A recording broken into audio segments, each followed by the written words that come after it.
Hello to you, and welcome to another episode of Project Ozone 3 Mythic mode. How are you guys doing today? How's life? In between the episodes, I went to the lost cities to get some redstone, I did some sieving, made a few fluid extractors to get latex, did more sieving, made a latex processing unit, did more sieving, I made a hydraulic press for the heavy tungsten plate, did more sieving, made the redstone farm, and finally, I did more sieving. And yes, sieving is fun. I also thought to myself maybe I should pay a very small visit to the Twilight Forest, kill the phantoms, and get some carbonite. It's always great to know that you don't have to kill the ghast to get some carbonite. I hate the ghast. But what is our plan for today? I'm glad you asked. Our biggest problem was redstone. Now that it has been solved, we have another giant issue, grains of infinity. So last episode I decided to make blocks, use the sag mill in order to dupe it, but that's going to be very slow. We're going to do something else. I was already on that page. What we want to do is to get some fire starters. These are from Project Red expansion. Oh, and by the way, I have been making a ton of alloys. And look, here.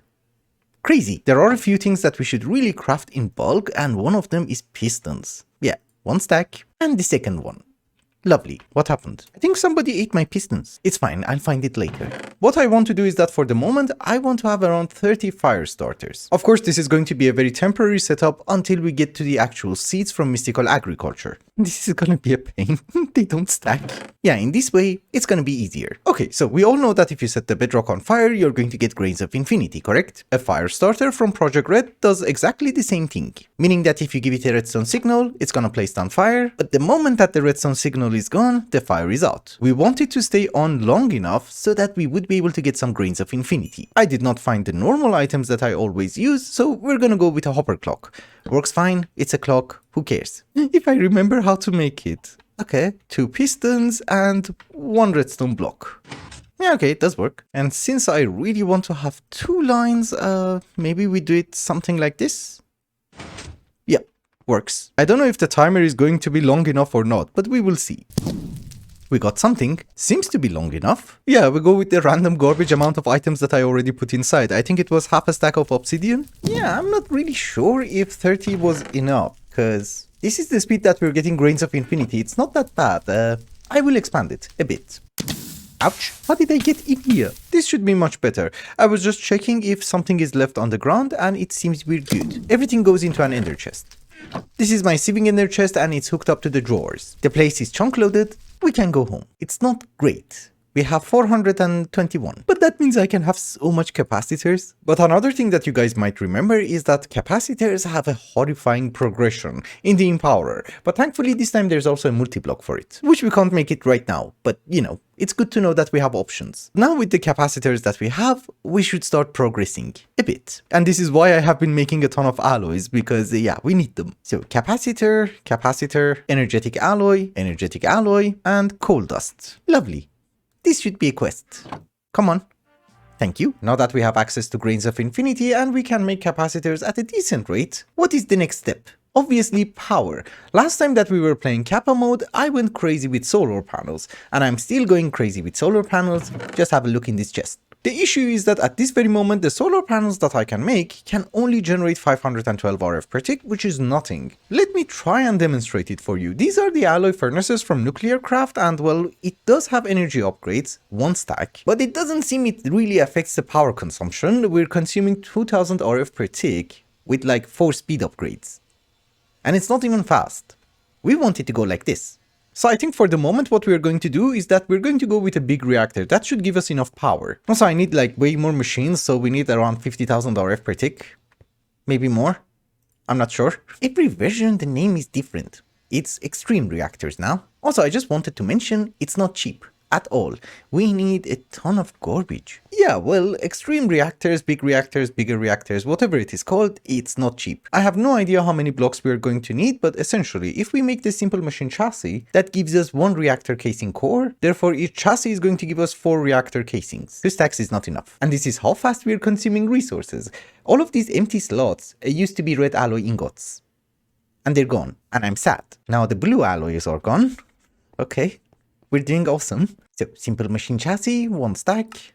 2 stacks, and we're out of something. Well, that something is called blue alloy, and we're completely out. It's fine, we just go with what we have. I have severely underestimated how much plates you need in order to make the reactor casing.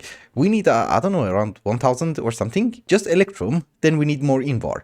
But for the moment I have something in mind. I think if we remove this chest and replace it with a crate from actually additions, we should have more storage, right? I mean, if you put items on the first page and on the second page, will you have access to both? Yes, you do. Sawdust and red alloy. And yes, I had no idea. That basically means that what I should be able to do is to upgrade them to the final tier, which was not made with palace.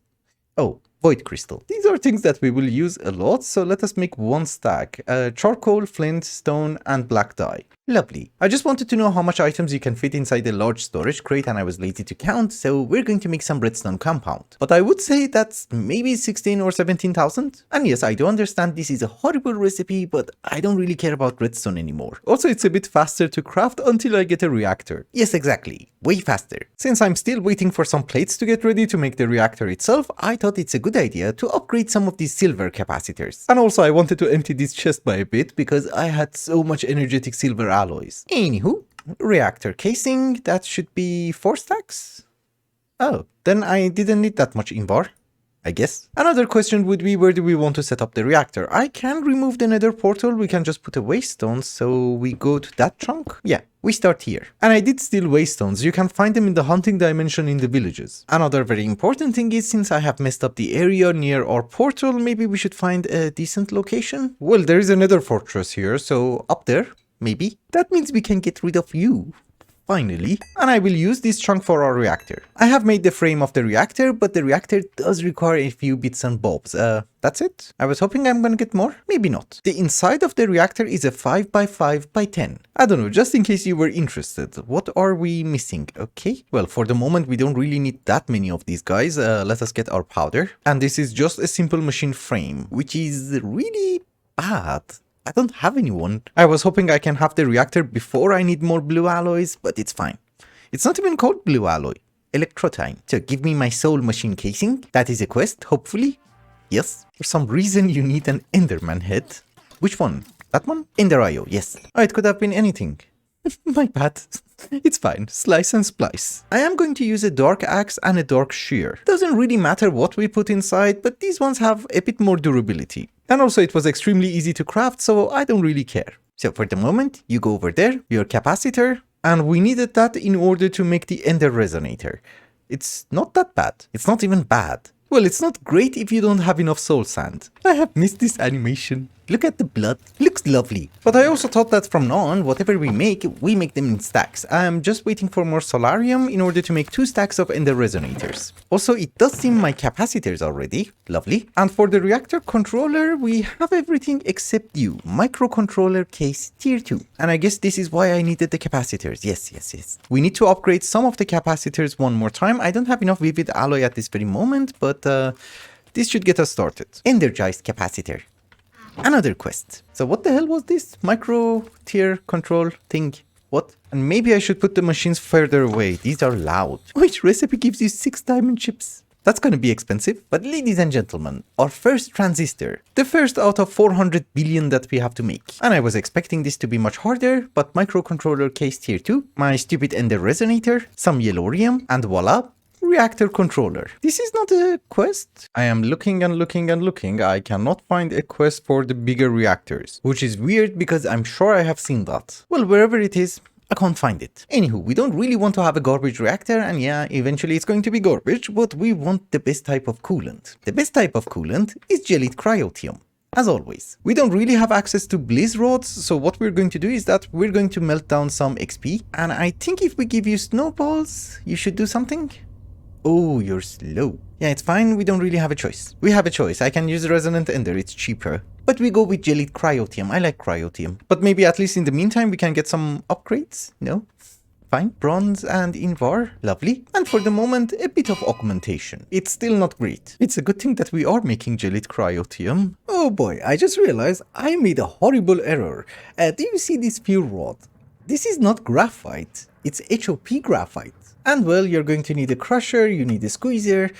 It's not fun. And you also need a ton of coal coke. Well, we can choose the coal coke with redstone furnaces, but yeah, we need to have some multi-blocks. Yes, let me craft a few items and I'll be right back. To be honest with you, it wasn't that horrifying. I already had the machines, so making plates and so on and so forth was not that difficult. Oh, without a mistake, because I normally do a mistake somewhere. Lovely. I also have a feeling that these machines don't really need that much power, so a bit of solar panels will do. It's just a matter of not having enough coal coke, which is perfectly fine by me. That's something that we can easily fix. Oh, I had chests. Basically, the only thing that we're missing is a redstone furnace. And I really wanted to do this anyways, because I'm incredibly lazy to make treated wood and I wanted to make a sequential fabricator and I don't think we have palace crystals. Here? Maybe? Oh yes, we do. Okay, lovely. Anywho, sequential fabricator and hopefully the fluidic fabrication.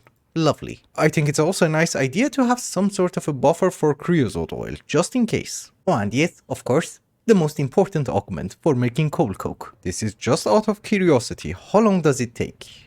Oh boy. How do you make resonant upgrade kits? Oh no, we're good. I need augments. Oh yes, much better. I just wanted to let you know I'm going with 80 fuel rods, therefore I'm going to need 160 HOP graphite ingots.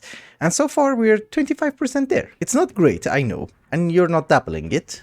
Shame. I'm also slowly trying to make more capacitors and well, I'm working around our area a bit. I just wanted to give you a very small progress update just in case there is a huge time gap. Other than that, not much is happening. Except for the fact that I'm out of hemp. It is perfectly fine. I found something to do. And that is making some 10 hemp seeds. I just made some fuel rods and we got something. Ah, only one. Fine. Oh, and by the way, we're going to have a ring of reactor fuel rods like so. And in the center, we're just going to have some graphite blocks. It increases the reactivity, that's it. Also, we're not doing great. I think we have 4 or 5 layers, maybe a bit less. It has not been a crazy amount of time later, but I think we're good. I make blocks of coal coke because pulverizing them down is easier. And by easier, of course, I meant faster. That's not enough. I can make 7 more. Oh, we're just missing 2 blocks. Damn. Actually, I think now we're good. If you... Yeah. We're good. It took me so much time just to make a stupid reactor. I have also been making gelite cryotium, but you know, it took a long time. I have to fix the gelite cryotium. You didn't form. Oh, I missed glasses here. It's fine.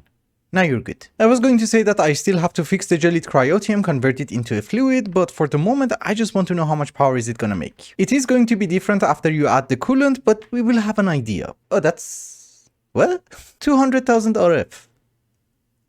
But we're eating through the fuel. It's not a big problem because this is a skyblock. We don't have shortage of resources. Okay, a few points. Once we add the coolant, this is going to be far more efficient, I'm hoping, so it's not going to consume that much fuel, correct? The other thing is that there is no way in this universe that I can bank 200,000 RF per tick, so we're gonna retract the fuel rods.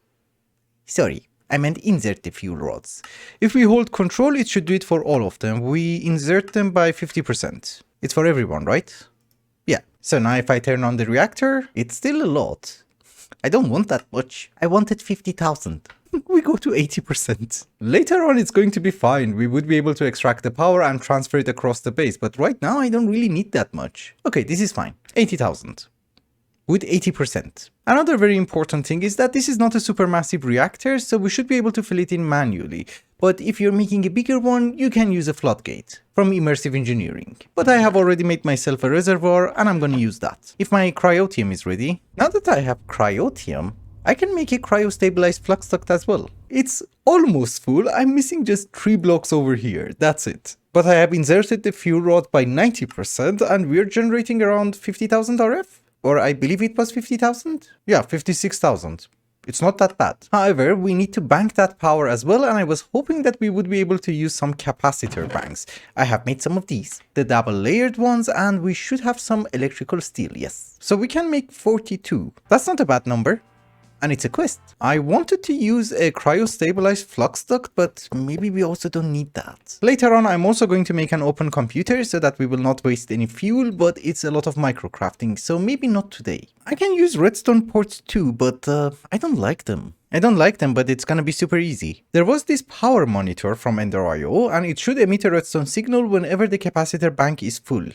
Where is it? Yes, this guy. This works as a part of a system, so it should be connected to conduits and capacitor banks. Emit a redstone signal when storage is less than 75%. We change that to 10%, and I guess stop whenever it's 95%. I had a feeling that I'm going to need 2 power monitors, but it doesn't seem so. One will do. We're going to ask it to emit a redstone signal whenever storage is less than 10% full, correct? And stop it whenever it equals 90%. We can have a redstone repeater here, and also I do have reactor redstone ports. We put you to toggle the reactor on and off and input from the signal. That should work. I have already made myself an energy trash can. Let's void the energy. The capacitor banks also form a multi-block, meaning that if you have more of them, well, your capacity is going to increase, but also your maximum input and output. We have 42 of them, each one of them is 5,000, so we have 210,000 IO. Now the reactor should be on, I hope. Yes, it is on. And this time we're going to retract the fuel rods. Because we have a system to turn it off, who cares? That's not good. Because it's producing far more than we can transfer at this very moment. So 40%? 50%? Yeah, this is something that we can manage. I will add more capacitor banks. I just want to know if the system works. You should stop. Okay, are you offline? Yes. That was easy. We don't need the computer. I love Ender IO. It was the best. In order to make more capacitor banks, the only thing that I'm missing is some red alloy ingots to make the redstone block. And I think I have found a very cheaty way of making it, which is also incredibly wasteful, so I love it. Actually, it doesn't really matter if it's wasteful or not, because redstone is no longer a problem, so I have a translocator which is extracting the redstone from the cache and putting it in here. Then all I have to do is this, just craft it. Fill my inventory with iron, and we get stacks. Automation is always a good thing, but sometimes you do things faster manually. We can make 12 more. Okay. Everything seems to work fine. I'm happy. I do have a very huge dilemma, and I'm not really sure how to fix that. Let me try and explain it for you. At this point in the game, I have to make a very important decision. Do I get into lordcraft and unlock the magic mods? And they are very important, don't get me wrong. Or get into pneumatic craft, get into mechanism, applied energistics, and all the other technological mods before we do magic. The second route is very tempting because of applied energistics. But to be honest with you, doing magic mods is going to be much more practical, because it's going to give us so many more options. The problem is that if I go with pneumatic craft, I should be able to unlock applied energistics in 2 episodes, and well, that's very tempting. Also, if you're wondering what the hell am I doing over here, is that first off, I'm thinking, and secondly, I'm gathering waypoints from the villages. I know this looks bad. I didn't do that. Oh, and by the way, I'm using waypoints because we don't need the portals anymore. And this one I think spawns mobs. I don't like that. And also the one in the Twilight Forest. We had one, but I removed it, so I have to place it back. Therefore, I don't need this portal anymore as well. And yes, I forgot my shovel. It's fine. I guess instead of having all of those portals, a better solution is to expand this grass patch. I really need fluid cows. Yeah, I believe this should give them more space to spawn. It's not a river, right? No, jungle. If I remember things correctly, lordcraft does require a bit of resources, so let us start with that. I think 1 or 2 episodes ago we realized we cannot make the arcane workbench because we didn't have carbonite. I got it today, so we're good. And you're not a quest. Oh, you are. Nice. Yeah. I'm the lord. And I can assure you that's not my workbench. So the first item that we have to start crafting is the Arcane Forge. And you need to research that. Ah yes, Arcane Forge. It requires a tier 1 element. Okay, it seems that I do remember a few stuff. We're going to need a few inscription tiles, which I have already made. And over here it's telling me draw A. And this one is A, so it's just one direct line. Here is A. Draw Q. This one seems to be Q, and that should be it. Yes, it's unlocked. Another Q, but you have Q. Oh, that was P. My bad. This one is Q. In my defense, they do look similar. Now you want a U, which should be something like this, and one more A. We unlocked something. Yes, element water. Oh, we wrote aqua. Now that we have discovered an element which is aqua, we should be able to unlock the Arcane Forge. You want a C? It's just connecting dots. Let me finish this and I'll be right back. I think I have used, all of my inscription tiles, but at least on a very positive note, it was on the last character, so we have unlocked the Arcane Forge. That means we should be able to craft it. Lovely. And this is another part that I don't remember. We needed redstone, but I don't think you're gonna craft it on your own. Oh, you need mana. Again, this is the part that I'm not exactly sure, but I believe we needed some damp crystals. That should be a quest. Okay. That gives us a water siphon. Okay, I have finally remembered a few stuff, but oops. Even your blocks are finicky. Anyways, I was going to say that I I should not left click. We do it this way. I have finally remembered a few stuff. First off, there is a logic behind the research, meaning that you have to first select one element, and water was the worst thing. I will tell you why. And then you have to do a few researches over here until everything over here is unlocked, and you have to research all of them until the end. Once you have done that, you would be able to unlock the other elements. And yes, I was correct about the siphon. It's just that the siphon has to go inside a void interface. Because for example, whenever you want to craft something, it's going to require a bit of mana. And how do you get that mana? You have to make the siphon, put it inside a void interface, and add the relevant crystal to it. So now we have 2000 water mana, which is nothing, it's just like 2. It can craft 2 items. And the reason I said water is the worst is because you need a bucket of water. For example, the bright crystal was just glowstone, or I don't know, the dark one was obsidian. These would have been much easier. Obviously, I just meant it for crafting. Nothing special. You might notice that it has been a while later, and I have been busy researching, and we have tons of research. It's not really very difficult to do research, the problem is the inscription tiles. Cause for each one you kind of need 1 iron wood, and yes, even though our furnace can double the ores, well, you still need 1 live root. At first I wanted to go with a very complicated route and make an automation for it, but then I just went to the Twilight Forest, got some root, put it inside the phytogenic insulator, and it gives you live root. But these machines, especially the igneous extruders, are not going to be a waste because I need to make a very important automation for nuclear craft later on. But if everything goes well next episode, I should be able to finally get to Erebus. Yeah, 37 more. Lovely. Actually, we can even finish the research today. We need Earth. And you see, I have already unlocked most of the characters. If you check the questline, Erebus tells you that it is locked behind dense crystal. But I don't really know why. I haven't seen that in the recipe at all. Oh, and by the way, a few episodes ago, do you remember this dust? I kind of forgot you could have made it in a resonator and it was relatively cheap. And I just realized that because I was thinking, how the hell would you automate machines from thermal expansion? Well, apparently I was an idiot. Anywho, with that, ladies and gentlemen, I think it's also a good time to wrap up the episode. Thank you so much for watching, and I hope you enjoyed it. Till the next one, bye bye.